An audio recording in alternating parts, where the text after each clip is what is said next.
Chapter 10 in our study of introductory economics is all about labor in all aspects.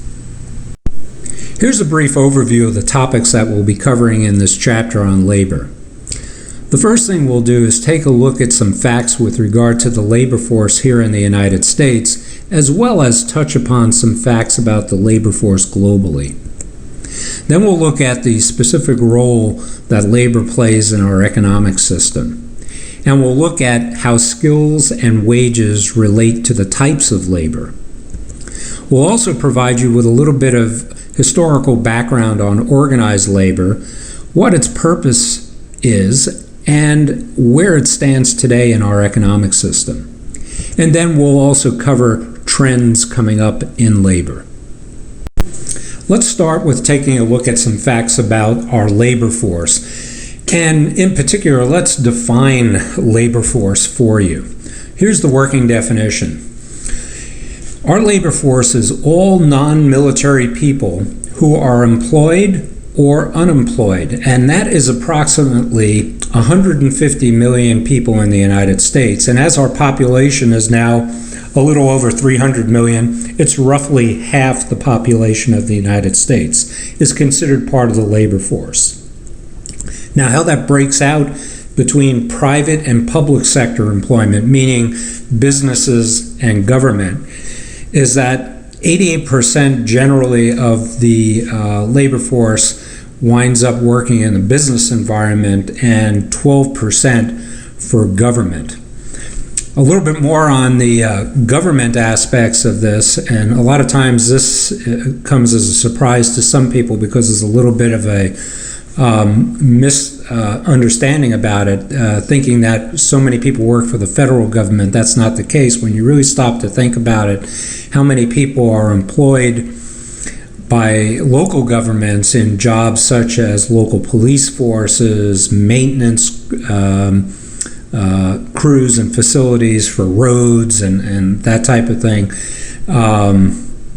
as well as the firefighting capabilities and so forth. You can begin to understand why the majority of the governmental employment falls into the local government public sector category.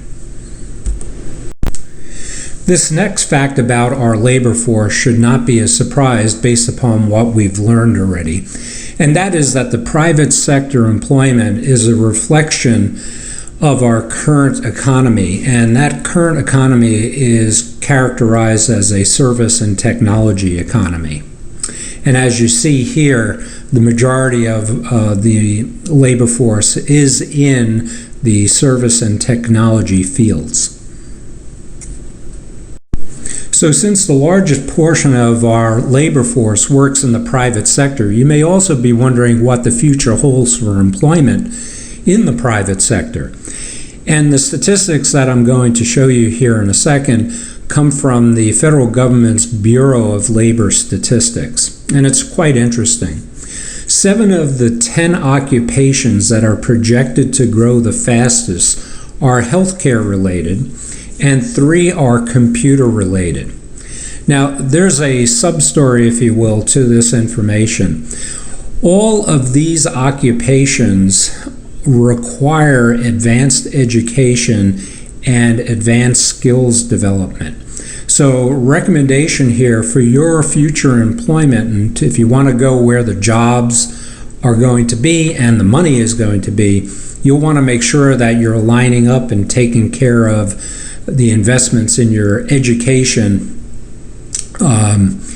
so that you'll be prepared to take advantage of what is coming down the road. So with regard to the approximate 150 million people who make up our labor force, who is really considered to be employed?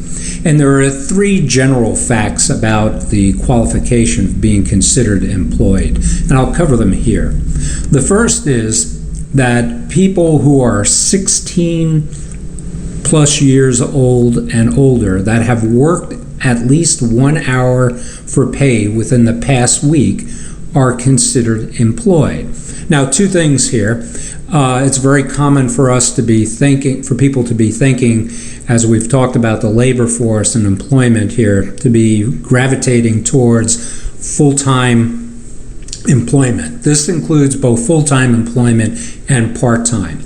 Also, why the 16 plus years old? Well, a long time ago, actually it was the early 1900s, that the United States outlawed child labor. And as probably many of you know, you have to be generally 16 to get your working papers to even work part-time. The second characteristic that will qualify somebody as being employed is if you've worked at least 15 hours without pay in a family business. Now, family businesses have to be very careful with this, and I'm not going to, because of the limitation in time here, get into specific examples as to why, but be sure to catch my explanation of this in our course resource center, where I explain how family businesses can get into trouble with regard to having family members working beyond 15 hours and not including that in tax records and the like. So be sure to catch that explanation. A third qualifier is that if you have held jobs but did not work due to illness, vacations, or disputes with your employer. These three qualifications are generally used to consider as to whether somebody is employed. Having now considered what would qualify you as being employed, it's natural to look at the other side of the coin as to what would qualify you for being considered unemployed. And there are four facts I'd like to cover about that. The first is that you are unemployed or considered unemployed if you're 16 years of age, not working, and not institutionalized. And what we mean by institutionalized is if you're a full-time student, or if you happen to be in prison, or if you've been committed to an asylum, you are considered institutionalized and you're not included in the unemployment figures. Second fact about qualifications to be considered unemployed is if you're temporarily laid off from your job. A third would be if you actually lost your job but are reporting to a new job within 30 days, you're considered unemployed. Now this last fact, or the fourth one, is kind of interesting, and I'll talk more about it here in a second. Let me give it to you first. Is that you're considered unemployed if you're not working but have looked for jobs within the last 4 weeks. Well, that begs the question, well, what happens if you've either stopped looking or if you're not working and you've been looking for more than 4 weeks? What happens? Well, I'll get to that in a second. But let me also point out here, note that full-time at-home parents are not included in the unemployment statistics. So if we take full-time at-home parents and we take a person who maybe has stopped looking for work or has been looking for work beyond the last 4 weeks, that's a lot of people who are not considered or counted in the unemployment statistics.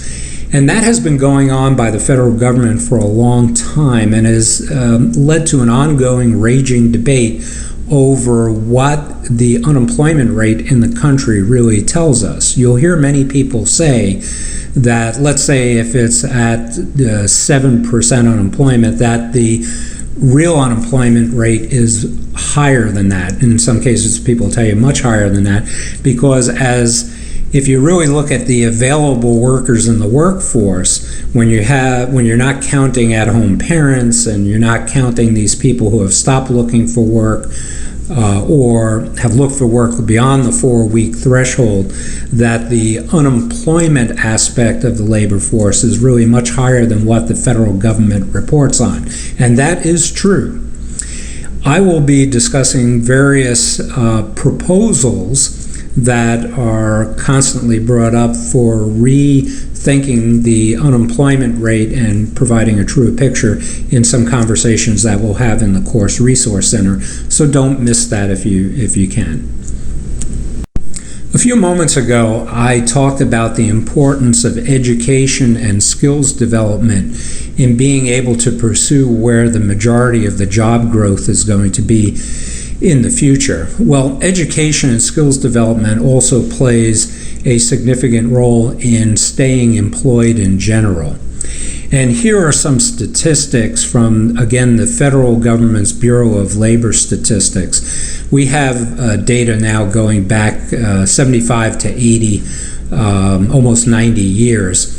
That clearly shows a trend here that the higher the education level, the lower the employment rate. And there's really no secret for this or behind this. It simply translates as follows. The more knowledgeable you are as a worker and the greater the amount of skills that you have, the more valuable you are to a business. So if you do not have a lot of knowledge and do not have a broad skill set or a particularly applicable skill set, you're going to be more expendable to businesses. So here you can see that over time it's been pretty consistent that people with less than a high school diploma experience higher rates of unemployment than certainly people with a college degree and higher. Something to keep in mind. Before I move on to defining the types of labor, I want to summarize comments on the labor force by pointing out 4 general characteristics of the force. The first is that labor in general is a commodity that's bought and sold.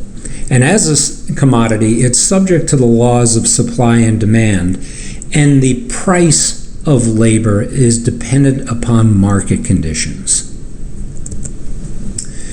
The second characteristic from the labor force is that most people are employees and not employers. And interestingly enough, this is despite 75% of businesses being sole proprietors. Third characteristic is that employees often have limited control over the condition of their work, meaning the hours they work, the wages, and even in some cases safety conditions. As an illustration, I often ask students that are assigned to this course who have a part-time job, as an example, whether they get to be able to define their work hours or choose their work hours. And certainly while some have the ability to do that, the majority of the student workers do not have that ability to control work hours. That's pretty well defined by the business and the supervisor that they work for. The fourth characteristic is that in today's world, approximately 12% of the workers in the United States belong to a labor union. That number is down significantly from what we saw in the early 1900s, and I'll explain more about that later in the chapter. Now we'll move on to taking a look at the 4 types of labor, the 4 classifications of labor, if you will. The first we'll look at is the unskilled worker. These are workers that have no specialized skills, and traditionally they earn an hourly wage, get paid by the hour. Some examples of people performing job functions in this area are restaurant servers, farm workers, and messengers. The second type of labor is called semi-skilled. These workers have some specialized skills and education. They are also usually paid by the hour. Some examples here are short order cooks, which is a really tough job, and construction workers. The third type or classification of labor is called skilled labor. These are workers that have very specialized skills and need little supervision to carry out their job or their tasks. Traditionally, they're paid by the hour. Now, the list of skilled workers or labor is very long. It includes all types of mechanics, plumbers, carpenters, and the like. Now, these first 3 types or classifications of labor are known in our society traditionally or commonly as blue-collar labor. And let me give you a little bit of history behind that as to why they're commonly known as blue-collar labor. As you may note, in all three of these categories of jobs, unskilled, semi-skilled, and skilled, the workers are working in work environments where they're handling all types of materials and fluids and so forth. And these work environments, there's a tendency to not only get your hands dirty, if you will, but also have the opportunity to soil the clothes that you're working in because of the materials and fluids you're working with. And a long time ago, there was a move towards trying to minimize the amount of cost associated with the clothing in this type of environment, because as it would get soiled, it would have to be replaced very often. So the search went underway to find the most durable type of clothing that could stand up well in these types of work environments, but at the same time that was cost effective, meaning at a low price, that it could be replaced easily over time as the materials would either wear or become soiled to the point where they couldn't be cleaned anymore. And I don't think it's a surprise to you that probably the most durable and cost-effective clothing for this type of environment would be denim, and the least cost type of denim would be blue denim. So traditionally, workers in these environments wound up wearing not only jeans but also jean-type shirts. And that's where the term comes from, blue collar. It's in reference to the blue denim material used as clothing for these types of work environments. Now, unfortunately, and I'm not sure about exactly where and how this occurred over time in our society, it's unfortunate that blue collar, the term, has also wound up having some negative connotations to it. For example, meaning lesser jobs, and nothing can be further from the truth. I know personally people who are mechanics and finish carpenters and so forth that are artists in their own right, that produce products that are magnificent, and their income levels based upon the quality and type of work that they do command very high prices for their work, and their work is anything but menial or degrading, if you will. So don't put the blue-collar type of labor and type of job into the category of being lesser type of work. That's not the case, and it's unfortunate that that term has started to have some of that connotation in our society. The fourth type or classification of labor is called professional labor. Workers in this environment have advanced skills and education. They're usually called white-collar workers and traditionally are paid an annual salary. I want to talk about the annual salary, but before I do, I want to also talk about the term white-collar. This term, similar to the term blue-collar, is related to the type of attire or clothes that are worn in the work environment. In professional work, the work is traditionally done in environments that are office-related, in buildings as an example, and usually no materials are handled or fluids, so the likelihood of workers getting their clothes soiled or dirty in any way is remote. A long time ago, traditionally in this type of work environment, men were expected to come to work in a suit and tie. And the shirts that were the least expensive and also easiest to access at the time were white, and that's where the term comes from, white collar.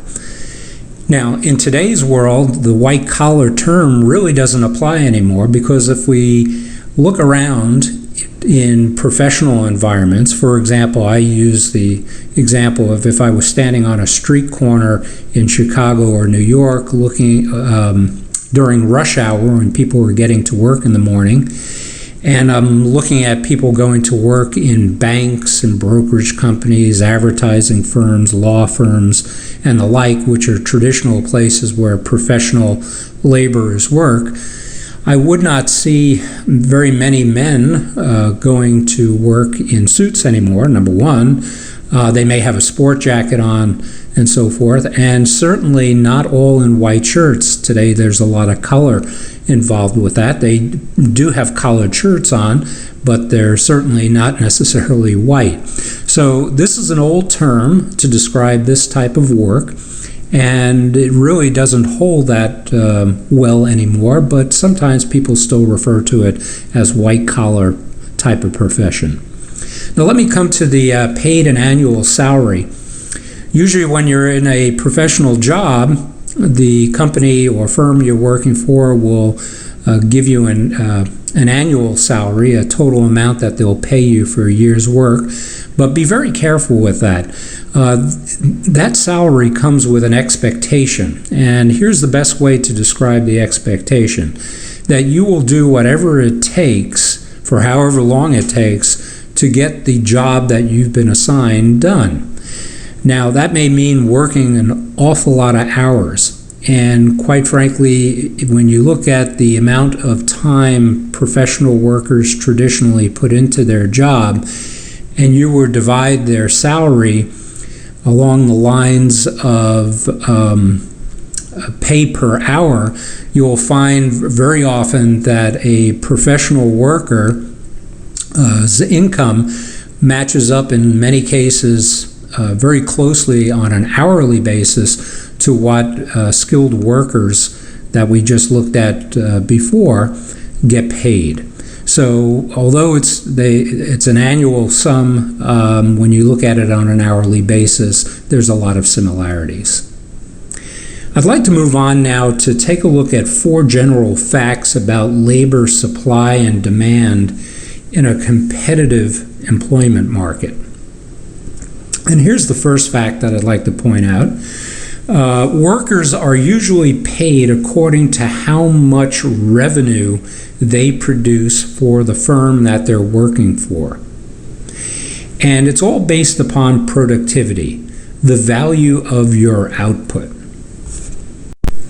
This second fact about labor supply and demand in a competitive market will probably make a lot of sense to you based upon what we've learned about supply and demand in general.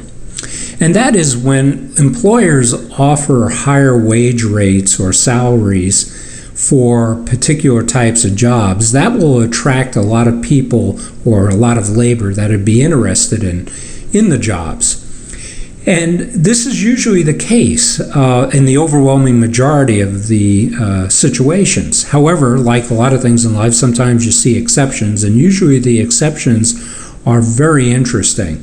And we happen to have a very interesting situation here in the United States presently, where we have a tremendous number of jobs in the high-tech industry, particularly computer and information systems, as well as generally in engineering and in finance, that are being offered at very high wage and salary rates. However, the quantity of labor being supplied or running after that is nowhere near our ability to fill those positions. Now, there's a lot of theories as to why that has been occurring, and a lot of debate over that. And obviously, the workers who apply for those jobs have to meet the skills requirement, and there needs to be a significant investment in education and skills for people to be able to land those jobs and enjoy those higher wages and salary levels. So we're seeing an exception to that. I don't know when that is going to change, but generally, the higher the wage rate, you'll get a lot of people interested. Also, and this will make sense based upon what we have come across in our preceding chapters, firms will respond to labor shortages and wage increases by substituting machines for people wherever they can.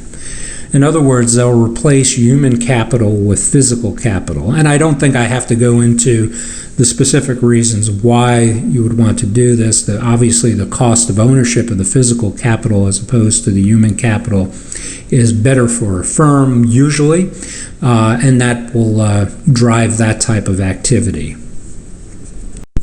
This fourth fact about labor supply and demand will probably make a lot of sense to you as well based upon what we've learned so far. Just like any product or service, labor has an equilibrium price or an equilibrium wage. It's a wage rate that neither produces an excess supply or excess demand for labor. Now I'd like to talk about the 5 factors that have an effect on wages and what people are paid. And the first factor will probably be no surprise to you is that the skill required on the job is a big item. And here I'll try to inject a little bit of comedy for you. Some of you are probably familiar with this image that has come up on the screen. It's the ubiquitous Krabby Patty that's served up by that sole proprietor, Mr. Krabs, at his establishment called the Krusty Krab. But you guys probably know that this is the character that is truly responsible for the Krabby Patty. SpongeBob holds the secret recipe for that, and in Bob's case, his skills in producing the Krabby Patty are what get him to be able to keep his job, not necessarily what it affects his wages, because if it was up to Mr. Krabs, he wouldn't pay anybody anything. But certainly SpongeBob's skills in this case at least get him to keep his employment with Mr. Krabs at the Krusty Krab. So skill required does have an effect on wages. 2 other things: type of work and working conditions. Let me take type of work first.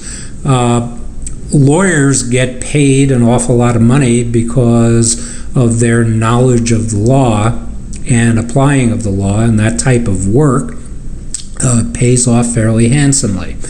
Firefighters and policemen get paid a nice income and wages or salary because of the working conditions that they have to deal with, in many cases being very dangerous. Another factor that will affect wages is the number of available workers to take jobs. And a few minutes ago, I talked about a classic case of this, where I mentioned that in the high-tech industry, also general engineering, and the financial industry are looking for workers and are willing to pay rather high wages and salaries to qualified workers to take jobs in those industries. And the reason for that is that there are not enough available workers to fill those spots. So there's an incentive there for that. The next factor, the 5th factor that will have an effect on wages, unfortunately, is discrimination. And discrimination has played a much more significant role in our past in our country than it does today. However, we should be realistic that discrimination will probably never disappear from our economy and will always play a role in affecting wages, probably in one shape or form. And discrimination comes in 2 forms. It comes in gender discrimination as well as race discrimination. And let me talk about gender discrimination first. For a long time, it was very difficult for a whole host of reasons for women to break into the ranks of senior executive positions at major corporations. And this was commonly referred to as a glass ceiling. And it put a limited career and earnings potential on women. Today, this probably still exists, but we've seen some progress in this area, and that there have been quite a few women that have actually taken on the responsibilities and done very well as chief executive and chief operating officers of major corporations. So while it was a much bigger problem in the past, we seem to be making some progress, never enough in this area of gender discrimination. Let me move on and talk about race discrimination. Race discrimination has been with us for a long time, and again will probably continue to be with us. However, a number of years ago, race discrimination began to be impacted by a set of programs put in place by the federal government and also some state governments that were collectively called affirmative action programs. Affirmative in the sense of affirming the contribution of all races to our workplace. And they were put in place, these programs, to encourage equal opportunity across all races. And now let me give you an example of one of these programs. The federal government put in place a requirement for businesses that if you were going to do business with the federal government as a contractor, that your workforce in your business would have to adequately represent the racial complexity and makeup of the United States population. And if it didn't, you wouldn't be able to do business with the government. And that wound up being a pretty big incentive for businesses to reduce the amount of race discrimination if they were engaging in it, because there are some businesses, as an example, that the only reason they're in business is to do business with the government. So they didn't have much choice, but it permeated throughout our society as being the right thing to do, and has helped us make a lot of progress in this area. Before we talk about organized labor, I want to spend a few minutes talking about the labor market that all of you will be facing for most of your lifetime. And in doing this, I'm going to summarize some points from a very famous book that has been written recently by Thomas L. Friedman called The World is Flat. I highly recommend that you read this book.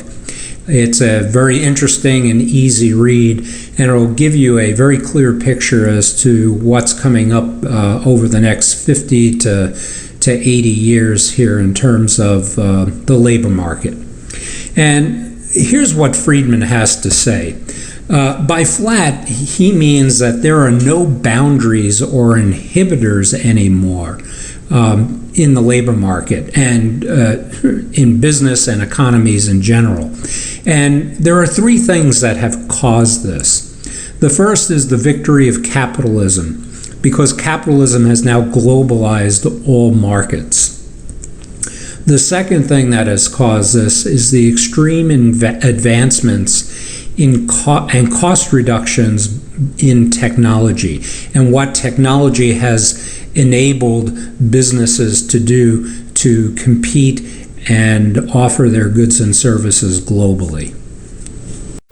The third cause of this is the understanding that has been realized across the globe of the importance of education and the availability of education. It has become to be understood the value that skilled and professional workers provide to businesses in terms of productivity and increasing the overall value proposition for goods and services. And the availability of the education for people to be able to get what they need from a training and education standpoint to turn themselves into those skilled and professional, valued skilled and professional workers.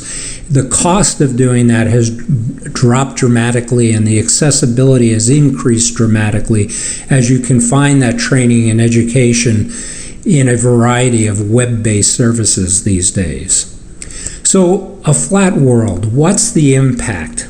Well, let's start with some fundamental concepts here. We have the victory of capitalism, and that has translated into freedom. And when you have freedom, you have open markets. And when you have open markets, that's turned into opportunity for people. And when you have opportunities presenting themselves, you have competition, especially for people competing for jobs. And that competition is good, as we have seen, because that promotes innovation and growth. Technology advancements have had an enormous impact on our labor market and the world, as it allows any job to be performed anywhere these days, and that has turned into more productivity and more efficiency because of lowered costs. Here's a remarkable fact that really puts this into perspective. The world now produces more semiconductors to drive technological products and services at a lower cost than grains of rice. Also, the impact of understanding the value of education and also how accessibility to education has been increased dramatically. It's producing workers with more and better skills. It has knocked down language barriers. And these two things combined have also made the global workforce more productive and efficient. So we now have a flat world. Well, how does it really affect you? Well, Thomas Friedman recommends that you better get flat or you'll wind up getting flattened. Specifically, the victory of capitalism has provided great opportunities for you. Great employment and business ownership opportunities. Economic freedom is increasing day by day. Technology, integral part of our lives, personally and professionally. You must acquire it, understand it, and actively use it. Friedman is also quoted in his book as saying, "Get educated or die." A few moments ago, I talked about how we've reached a new level of understanding across the globe in the value of education and also the accessibility to it. With more education being available to more people, there will be more competition for jobs, and in those jobs, the requirement will be for higher skills, and better performances from workers will be expected. In fact, Friedman goes on to talk and show how you will be competing with people for jobs, other people for jobs, literally across the globe. And when you're going to do this, you need to consider these facts. First, think about the countries with the most educated people and college graduates. China leads the way with 3.3 million people, India with 3.1, and the United States is a distant third with only approximately 1.3 million. The question will be, are you ready to compete with these people and these other countries? Also, consider this. Many of you may not know that the generally accepted international language of business, in other words, what language most business is conducted in around the world, is English. And the countries with the most English-speaking people, again, are China is first, India second, and the United States actually a distant third. I would also like to take a moment to dispel some popular myths about your labor market. And here's the first one, or the first myth, if you will, that the United States is the leader in outsourcing. And what is outsourcing? It's moving a job function out of a firm or business or a country to take advantage of lower costs. In other words, achieve a comparative advantage. A couple of facts about outsourcing and this popular myth. First, it's true that outsourcing is here to stay. And let's take a quick look at the biggest recipients from a country standpoint that are taking in jobs from outsourcing. India has been the biggest recipient of outsourced jobs, China second, Mexico third. However, it's not true that the United States is the leader in outsourcing jobs to these countries, as Germany is the leader. Here's another myth. Outsourcing is bad for labor, as it has caused net job losses in the United States. Well, here are some facts about that. That's not true. The United States employment since 1993 up until the Great Recession of 2008, which, by the way, was not caused by anything related to global trade or outsourcing. United States employment since 1993 to 2008 was up 24%. Here are some other facts that will dispel this myth about outsourcing being bad for labor here in the United States.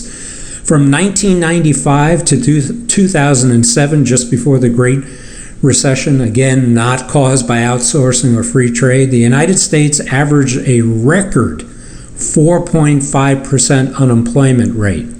If it's hurting jobs, we can't see it. Second, from 1995, again up to the Great Recession, the United States real wages have increased 19%. And the United States is still the largest manufacturer in the world by a factor of 40%. And that's where the focus of this complaint about outsourcing being bad for labor having the biggest impact, it was claimed in manufacturing. And the United States is still the dominant manufacturer in the world. Here's another popular myth, that free trade, which is the removal of all import and export restrictions between countries, is bad for the United States. Well, the facts using the North American Free Trade Agreement, one of the biggest free trade agreements in the world and most extensive, clearly shows that it's not true. Let's take a look at the facts. First, since the signing of the North American Free Trade Agreement in the early 1990s, there's been a net increase in employment for each country that has participated in the agreement, primarily Mexico and Canada. And again, in the United States, employment is up 24% and real wages 19%. Also, annual trade between the three countries, Mexico, the United States, and Canada, has more than doubled in 10 years, from $306 billion to well over $700 billion. So with regard to these myths, here are the combined benefits that we've experienced from outsourcing and free trade. First, we now have more jobs at higher salaries. Second, we've been the recipient of products and services that we've been able to enjoy at lower prices. And third, the lower prices and the great variety of increased number of choices in goods and services provides us and the other countries who have participated in the free trade agreement with a higher standard of living. Let's now take that look at organized labor here in the United States, and we'll start with a simple definition again of labor unions to refresh your memory. The labor union is an organization representing workers that negotiates with management of a company, a firm, or an industry for improved working conditions, wages, and benefits. Now, there are two types of labor unions. Here's the first. It's called an industrial union. This is an organization of workers in a single industry who perform a variety of jobs within the industry. An example of an industrial union would be the United Auto Workers. The second type of labor union is called a craft or trade union. This is an organization of workers in a single occupation or a specific craft. For example, carpenters have a union, so do electricians. As an example, I'll use electricians. The IBEW is the craft or trade union for electricians. That stands for International Brotherhood of Electrical Workers. Some of you history buffs may recall seeing this concept started during the Middle Ages when it took the form of craft guilds that were formed in Europe, where people of specific trades got together to set standards for the type of work to be done, and in some cases a general price for a good or service that was produced.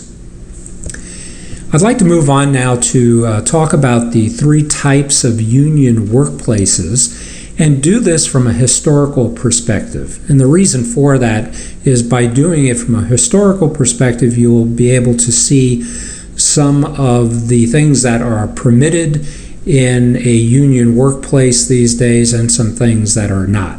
And let me start with one particular type of workplace, union workplace, that is not any longer permitted to exist, and that's a closed shop. It used to be that companies would only hire union workers, and this wound up working to a disadvantage of some people being excluded from certain labor markets, and our federal and state governments over time have moved to open up the workplace by putting in place right to work laws that prohibit companies from excluding workers and only hiring union workers in an effort to keep labor harmony in their businesses. Here's the second type of union workplace that I'd like to talk about, and we see this type of workplace far less often than we see the third type of union workplace, which I'll talk about in a minute. We still see some union shops around where companies will actually hire non-union workers and strongly encourage them to sign up with the union. What the company is trying to do here is to ensure workplace harmony and labor harmony. So here's the third type, which is the most common type of union workplace. It's called an agency shop. In this situation, the company will hire non-union workers and will take a neutral stance on them joining a union. However, the company will go to great lengths to make sure that workers get paid union wages and pay union dues or similar types of fees for any benefits that the union would be providing its members with. As I have mentioned, labor unions are responsible for negotiating agreements between management of a company or an industry and the workers that they represent. Now, this process of negotiating agreements is called the collective bargaining process, the process in which union and company representatives meet to negotiate a new labor contract. Sometimes it's done annually, most times it's done for a number of year period. And when this is starting, you'll very commonly hear on the news a phrase used when they interview union representatives or company representatives, if it's a big union negotiation, as to what is on or off the table to negotiate. And when that phrase is used, it's referring to things like, are wages up for negotiation, benefits, working conditions, and even job security. Now, there are times when the management of the corporation or an industry and the labor leaders are not able to reach an agreement. However, they may reach an agreement to use a process to help them along, which is called mediation. This is when a neutral third party is brought into the negotiations to try to help find a solution, a common ground, if you will, that both sides will accept. However, the proposals of the mediator are not binding on either side. If you're wondering who might a third person like this be, very commonly it's a lawyer who has experience in labor law and has no particular axe to grind in favor of one side or the other. There's also another option to try to reach an agreement if the parties cannot do so, and it's a process similar to mediation. It's called arbitration. As a matter of fact, it's the same process where the neutral person is brought into the negotiations. However, in this case, the decision made by the neutral third person, called the arbitrator, will be binding on both parties, management and the labor union.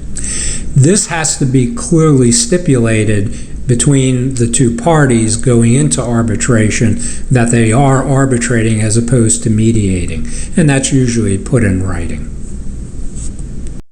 Now, I'd like to take a moment and talk about the two tools used by organized labor if contract negotiations with management fail. For that matter, these tools are very commonly used even if the negotiations don't fail. They're used even while the negotiations are going on. Some of these you might be familiar with. The first is the strike. It's an organized work stoppage. What they're trying to do here, the union members this is put pressure on a business to get its attention on its demands. And there's no better way than doing that than to stop production. And a strike is a union's primary weapon to try to leverage itself. Usually accompanying a strike, you'll get pickets. And these are striker demonstrations, as you see here in this picture. The purpose behind and the philosophy behind this is to draw attention to the union's plight, if you will, and gain the sympathies and considerations of the public in general to what they're asking for. On the other side, management also has some tools available to it to leverage its strength during the negotiating process. And I'm going to talk about 4 anti-union tactics that management has traditionally been able to employ, one of which is now illegal. So why might I be talking about it? Well, just in case you ever get into a supervisory position in an industry or with a firm and think this might be a good idea, at least you've been warned in advance that it's not anymore and you can avoid it. So let's start with the first anti-union tactic and take the one that is now outlawed. It's called a yellow dog contract, and as I mentioned, it's now illegal. What businesses used to do is when they used to hire somebody, they would actually have the employee sign a contract or a letter, in which case it would say that the employee would promise not to join a union, and if they did, it would be grounds for dismissal from their job. The right-to-work laws that exist in most states these days have effectively outlawed the use of yellow dog contracts. The second tactic that's available to management is an injunction. An injunction is a court order that will force workers back to work. And there are 2 reasons why injunctions would be granted to management in various cases.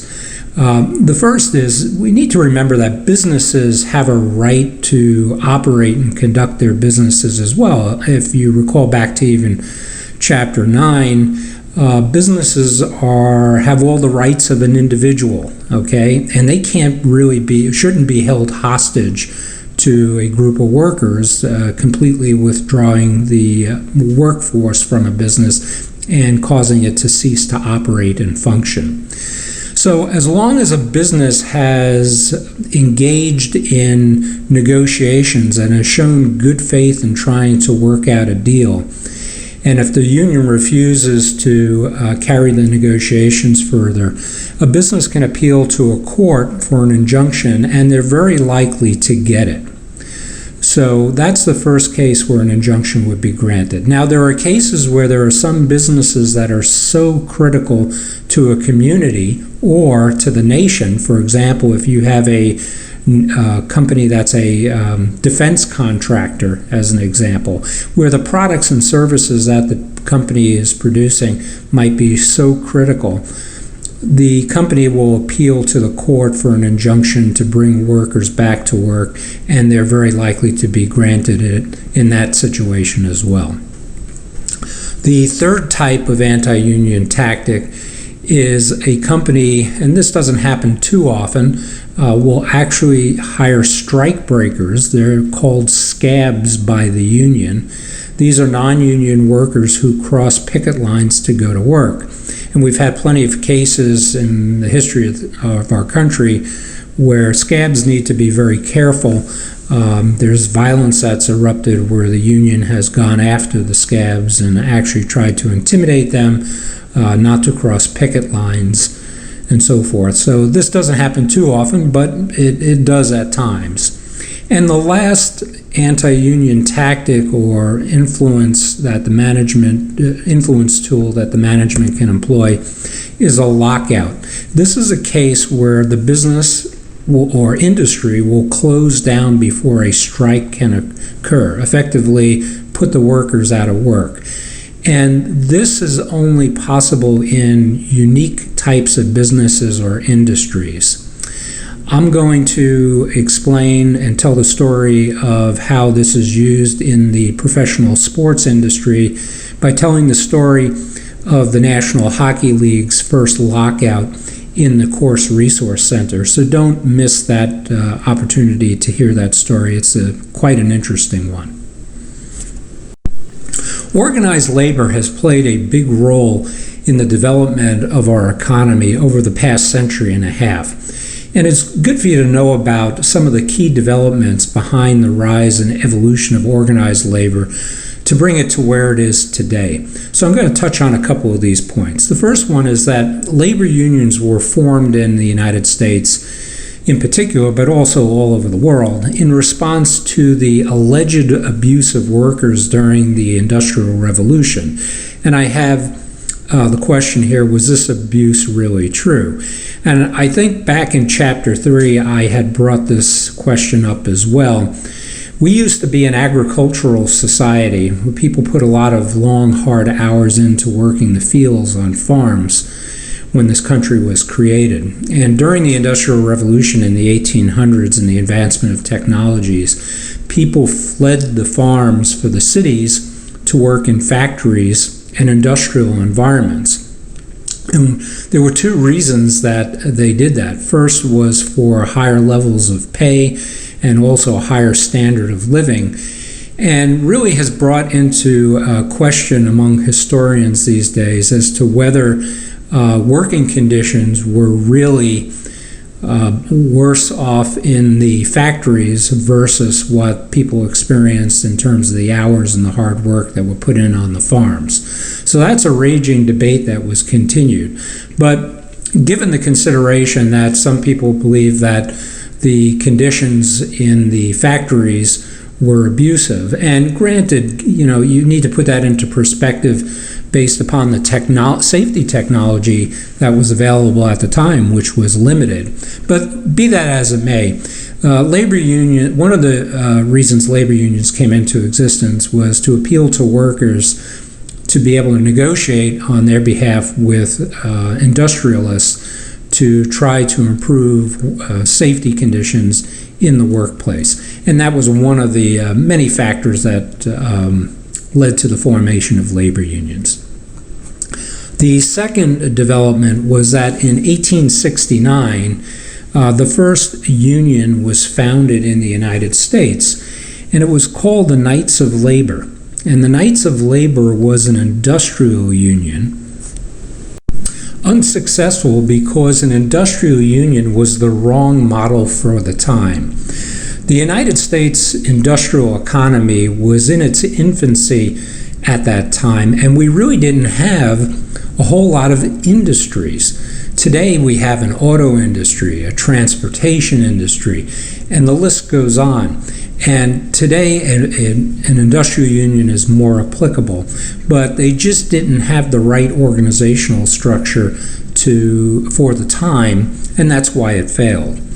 The organized labor movement quickly got its act back together, and by 1886 we have the formation of a craft union, and that was led by Samuel Gompers, who is considered the father of the American labor movement. He founded the AFL, the American Federation of Labor, which was a craft union that went around and organized workers in specific occupations. For example, carpenters, masons, and so forth. And that was the right approach at the time, and that was very successful. When we reach the period around 1935, we have the formation of a union organization that's called the Congress of Industrial Organizations. And this organization was an industrial union, and the CIO has been very successful.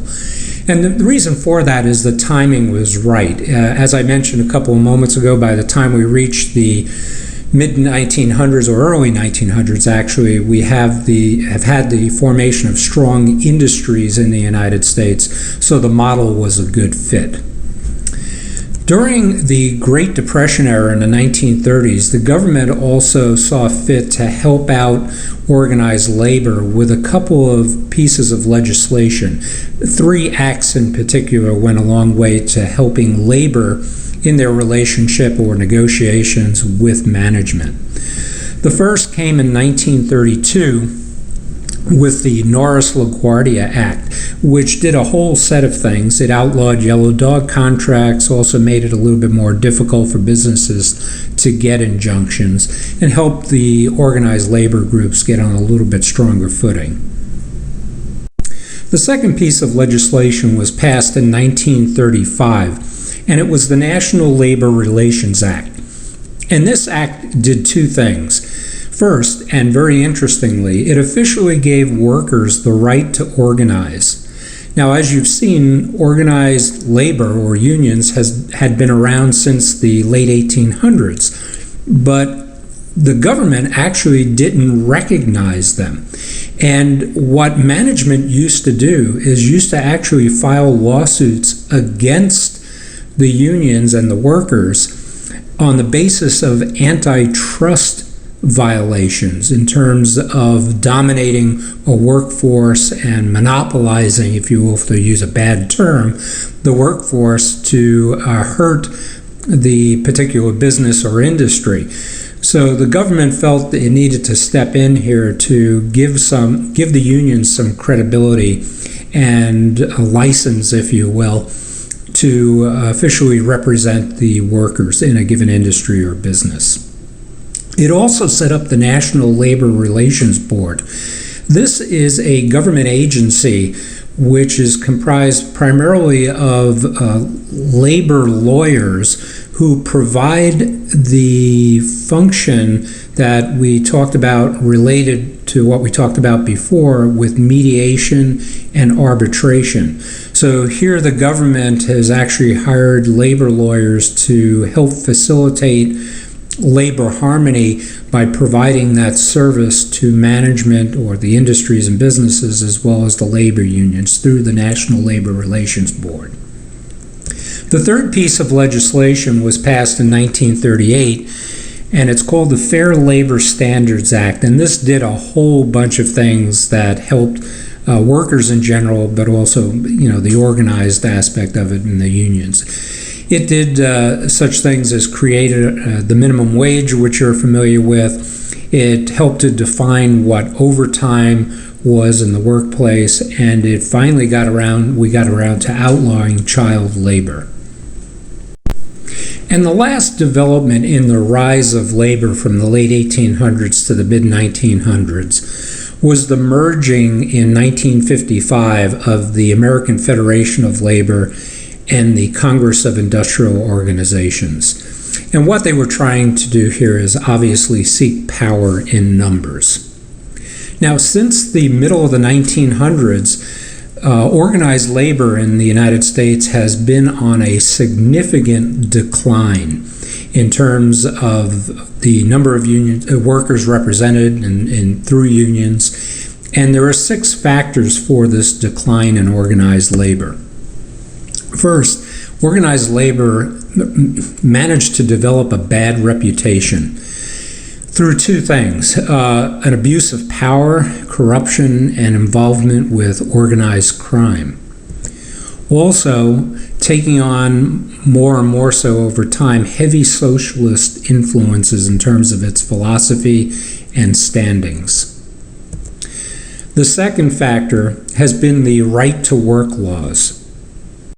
And I have mentioned a couple of times that most states have right to work laws, but now there's also a federal right to work law. It's called the Taft-Hartley Act. And the whole purpose behind the right to work laws is that workers cannot be forced to join a union in their workplace. The third factor in the decline of organized labor is once again a change of the United States economy. As I've talked about in the past, how we moved from an agrarian or agricultural-based economy to an industrial-based economy. In the mid-1900s, we started the very quick shift also to a service and technology-based economy. And why would this have an impact on organized labor? Well, people working in service and technology-oriented jobs, those jobs require a higher skill set, and the workers, based upon the higher skill set, are inclined to negotiate on their own behalf for all the things that unions had traditionally offered workers in the past. So workers in service and technology-based jobs are fundamentally more independent than workers in industrial positions. A fourth factor in the decline of organized labor is the globalization of the economy. Now with outsourcing, quite frankly, and businesses being conducted all over the world, businesses can seek out the lowest cost of labor to get done what they need to have done for their goods and services. And in many cases, with having something manufactured overseas, it does eliminate jobs here in the United States. And when it does eliminate jobs, especially the lower skilled jobs, which has always really been the target of organized labor in terms of representing a workforce, with those disappearing, there's less union members, and therefore has led to the decline in membership. The next factor is the rising proportion of women in the labor force, and this relates to the decline of organized labor in two ways. First, in union culture, it had a tendency to be more oriented towards being male-dominated in terms of culture, and that might be somewhat understandable because in the late 1800s and early 1900s, most of the industrial jobs focused on male workers. And in the change to a service and technology economy, we find women in service and technology jobs more so than industrial jobs. So with the combination of the type of work and also the cultural aspects of this, women are less inclined to participate or join up as part of a union movement. The sixth factor in the decline of organized labor is kind of ironic. As we saw in the early 1900s, the government moved to help organize labor and workers. However, over the long term, the regulation and the legislation that has been put in place has wound up taking power away from the labor unions. The things that the unions used to negotiate for on behalf of workers have now been put in place through the regulation and the legislation, such things as wage rates, like with the minimum wage, items regarding workplace safety through the Occupational Safety and Health Administration, even things like unemployment insurance and Social Security. Before those federal programs were put in place, it was actually the labor unions that would provide unemployment insurance to workers in the cases where they got laid off, and also some pension benefits. So over the long term, it's the government involvement has really worked to the disadvantage of the organized labor. This brings us to the end of Chapter 10, and we look forward to seeing you in Chapter 11.